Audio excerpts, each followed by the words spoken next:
Abran sus Biblias, hermanos, en Gálatas 5, del 7 al 12, por favor. Gálatas 5, del 7 al 12.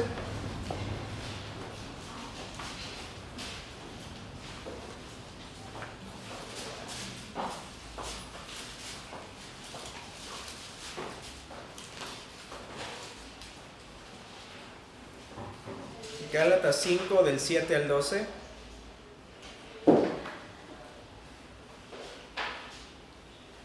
La semana anterior, Pablo terminó diciendo que a Cristo no le importaba la circuncisión ni la incircuncisión, que ahora en Cristo eso ya no es válido porque somos pertenecientes a un pacto superior.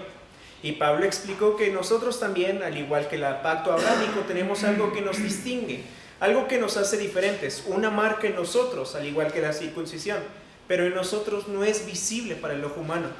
La señal está en nuestros corazones. La señal es este Espíritu Santo que mora en nosotros. A diferencia de los judaizantes, Pablo quería que entendiéramos y razonáramos por nosotros mismos para no vivir sometidos a los mandamientos instituidos por maestros pecadores, sino que fuéramos guiados por el Espíritu Santo para que pudiéramos ser plenos en Él y creciéramos hasta llegar un día a ser como nuestro Señor ante la presencia de nuestro Padre Celestial, nuestro Rey y Dios. Ahora en la siguiente parte del capítulo, vemos en estos versículos donde Pablo por fin pierde la paciencia. Después de regañarlos tanto tiempo, él ya se agota de estar regañando tanto el mismo punto. Él pierde la paciencia y les dice todo lo que tiene en mente. Los confronta de forma directa, sin endulzar o suavizar nada, para que se dieran cuenta de su error. Y siéndoles sinceros, estoy emocionado por ver esta sección. Vamos a orar. Bendito Padre, Señor nuestro, te damos las gracias porque nos permites estar aquí. Gracias por tu gran amor para con nosotros. Gracias por hacernos libres de una ley llena de mandamientos para poder ser guiados por tu Santo Espíritu y llegar a ser un día como tú. Gracias porque nos permites tener un tiempo para estudiar tu palabra. Gracias por que nos das un pastor que se preocupa por nosotros y quiere vernos crecer. Gracias por todo lo que nos das, en el nombre de Cristo Jesús. Amén. Vayamos al versículo 7 de nuestra lectura, Gálatas 5, 7. Recordemos que los había estado regañando, los estaba rogando que intentaran regresar a lo que ya conocían, a estar firmes en Cristo. Y ahora empieza esta nueva sección con esto. Vosotros corrías bien. ¿Quién os estorbó para no ver la verdad? ¿Quién os estorbó? Como hemos visto en otras epístolas, a Pablo le gustaban los deportes. Y esto es muy evidente porque hay varios versículos donde compara la vida cristiana con algún deporte, siendo la posible razón de esto que haya visto los Juegos Olímpicos de antes, llamados Juegos Sísmicos, en donde se hacían varias disciplinas, entre ellas arquería, lucha, boxeo, lucha creo que era greco-romana, boxeo, atletismo, lanzamiento de troncos, etcétera, etcétera, etcétera.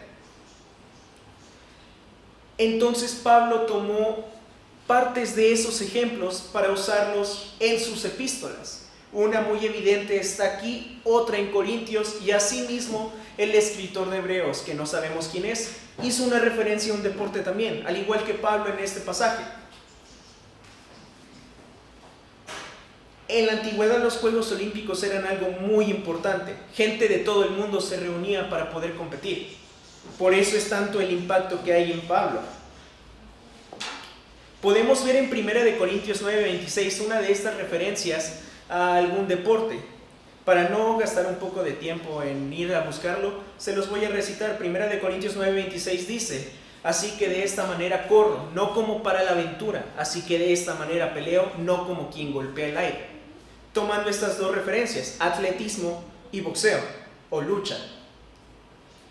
En este versículo también podemos ver que es algo de atletismo. Vosotros corríais bien. En Hebreos también lo tenemos, Hebreos 12:1. Teniendo en derredor nuestro tan grande nube de testigos, corramos con paciencia la carrera que tenemos por delante. Tenemos referencias al atletismo. La vida cristiana es como una carrera. Ahora, teniendo ese contexto, leamos otra vez. Vosotros corríais bien. ¿Quién os estorbó para no obedecer la verdad?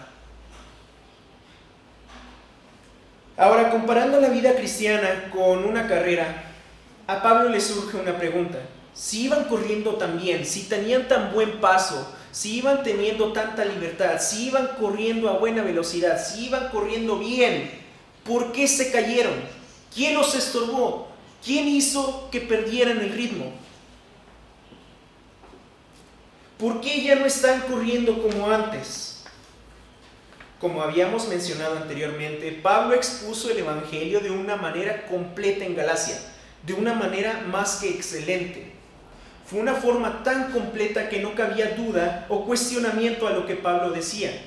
Por eso él se sorprende tanto al darse cuenta que ellos ya no estaban corriendo de igual manera, que habían regresado, o mejor dicho, que estaban intentando obedecer al judaísmo cuando ellos eran gentiles. Por eso Pablo se cuestiona, ¿quién os estorbó? ¿Por qué cayeron? Haber caído en algo que no conocían no era propio de ellos. Pablo sabía que había alguna razón externa, una razón llamada falsos maestros, también conocidos como judaizantes, quienes los habían forzado a cargar una mochila que ninguno de ellos había podido cargar antes, para que con ella intentaran correr la carrera que estaban corriendo. Una mochila muy pesada que les estorbaba. Vuelvo a repetir el versículo: vosotros corríais bien. ¿Quién os estorbó? Versículo 8. Esta persuasión no procede de aquel que os llama. Dios nunca mandó que se siguiera la ley de Moisés en este nuevo pacto. Pero aún así, los judaizantes que no sabían nada del nuevo pacto seguían creyendo que podían alcanzar la salvación por sus obras, que ellos estaban haciendo lo posible para intentar alcanzar la salvación por ellos mismos, sin saber que ellos eran incapaces de conseguir la salvación por sí mismos.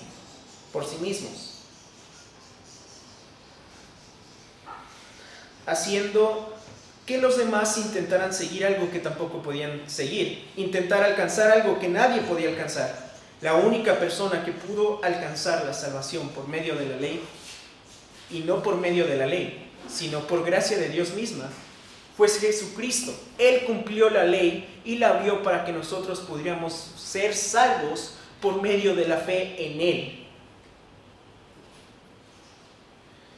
Dios en ninguna parte de su palabra afirmó que la salvación podía venir a través de guardar la ley. Pero el pueblo judío lo interpretó de esta manera por razones que no podemos entender. Como ya hemos visto múltiples veces, la ley solo era un preparativo para Cristo. Era algo para que pudieran conocer que Cristo era el Hijo de Dios, el Mesías que se había prometido, el Cordero que iba a limpiar al pueblo de sus muchos pecados. Pero ellos no quisieron verlo. Solo en Cristo había salvación. Pero ellos en su necedad quisieron dejar de ver esto. Versículo 9. Un poco de levadura leuda toda la masa. Mucha gente puede cometer el error de intentar espiritualizar toda la Biblia, y más cuando hay esta palabra, levadura. Mucha gente se pierde mucho intentando comprender si la levadura tiene que ver con algo acerca del pecado, que sí, es un simbolismo de pecado, es un tipo de pecado, pero en esta parte no se está refiriendo a eso. No siempre hay una interpretación subjetiva para estos pasajes, o espiritualizada, y este es uno de ellos. Pablo aquí nada más estaba diciendo que estaba dando un ejemplo de la vida diaria para ellos. Ellos a diario amasaban su propio pan y lo mandaban a hacer al horno. Ellos sabían cómo funcionaba la levadura. Así que lo que Pablo estaba diciendo, aunque muchos lo pueden interpretar como que un poco de pecado iba a contaminarlos a todo, como podríamos entender, y sí, es una buena espiritualización, sí nos da un buen mensaje, pero no se estaba refiriendo a esto. Este no era su enfoque principal. En este pasaje, Pablo quería hacer un ejemplo de algo que ellos ya conocían. Un poco de levadura leuda o levanta toda una masa. De igual manera, un poco de mala interpretación, un poco de mala doctrina, un poco de legalismo echa a perder toda la libertad, echa a perder todo lo que había instituido Pablo, echa a perder todo el fundamento, lo que Pablo había trabajado con ellos. Y si se fijan bien, ya se estaba echando a perder todo esto. Gracias a este poco legalismo que empezaron a meter los falsos maestros, se empezó a hacer una cosa más y más y más y más grande, a tal punto que los gálatas estaban empezando a pensar que la salvación se podía conseguir a través de obras. Por eso Pablo les insistía que se renovaran, que buscaran la verdad y que regresaran a Cristo, ya que Él había cumplido todo lo que se necesita cumplir. Su obra fue la que nos hace salvos, no nuestras obras. Versículo 10. Yo confío respecto de vosotros en el Señor, que no pensaréis de otro modo, mas el que os perturba llevará la sentencia, quien quiera que sea.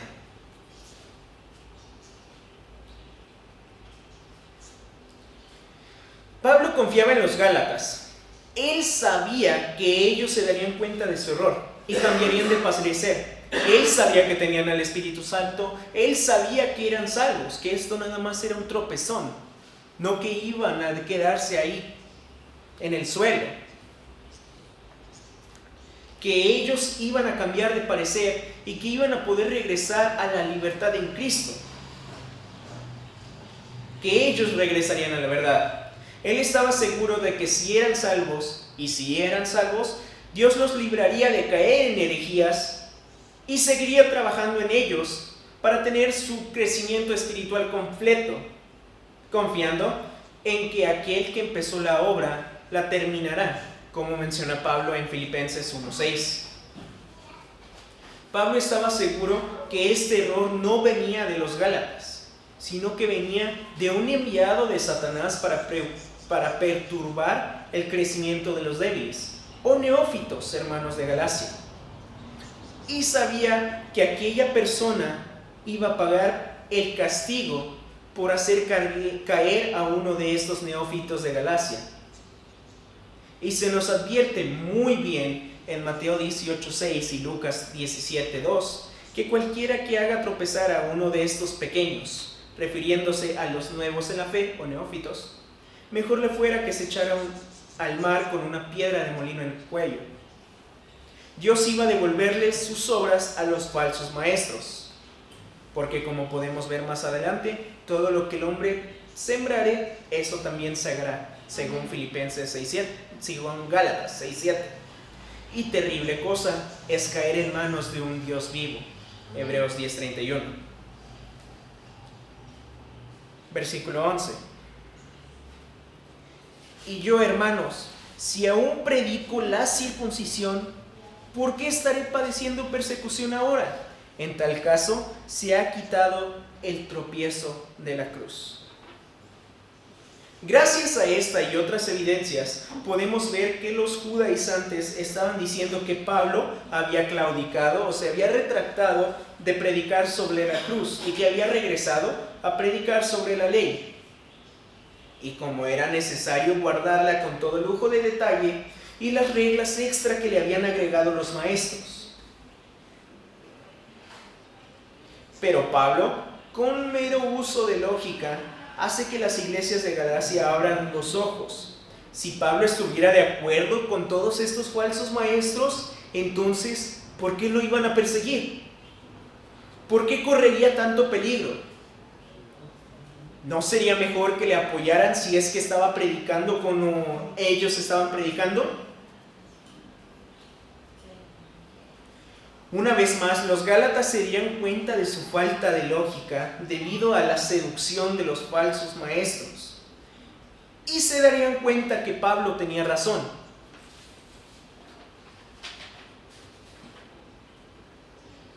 Para todos los judaizantes, la cruz era un gran tropiezo en todas sus enseñanzas, porque entre más estudiaban y entre más veían pruebas, más sabían que Cristo en verdad era el Hijo de Dios, al que él mataron, pero no lo quieren ver.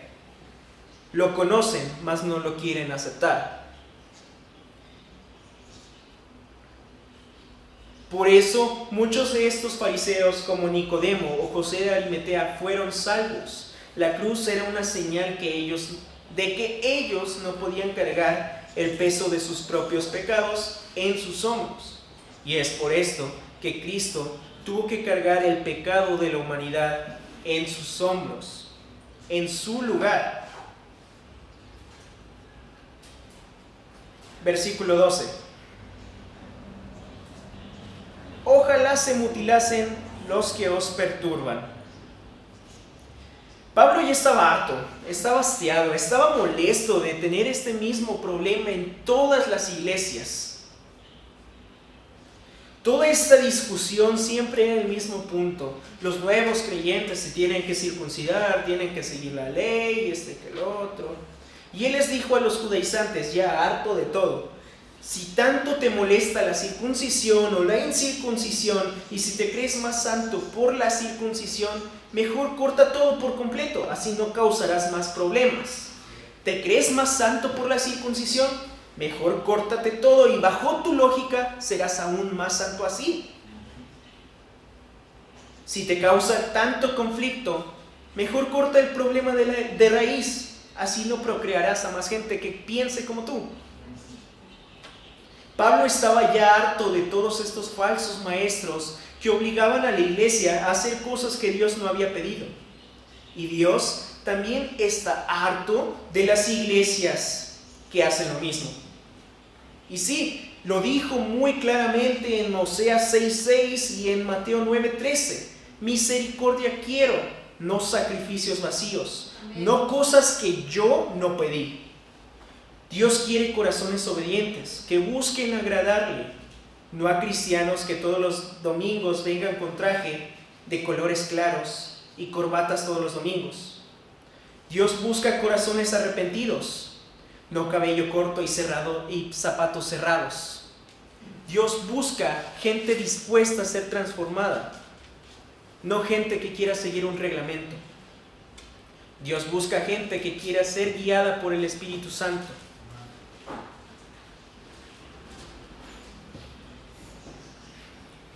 Con esta parte terminamos la sección de regaños de la epístola de los Gálatas.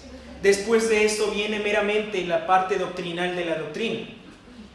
Doctrinas tales como eclesiología, los frutos del Espíritu, los frutos de la carne. Pero esto lo vamos a ver más adelante. Vamos a orar. Bendito Padre y Señor nuestro, te damos las gracias porque tú nos permites estar con bien. Gracias porque tú nos permites ser libres de una ley muerta que solo nos trae frutos de muerte. Gracias porque tú nos das vida y vida abundante. Y gracias porque tú nos das a tu Santo Espíritu que nos guía. En el nombre de Cristo Jesús. Amén.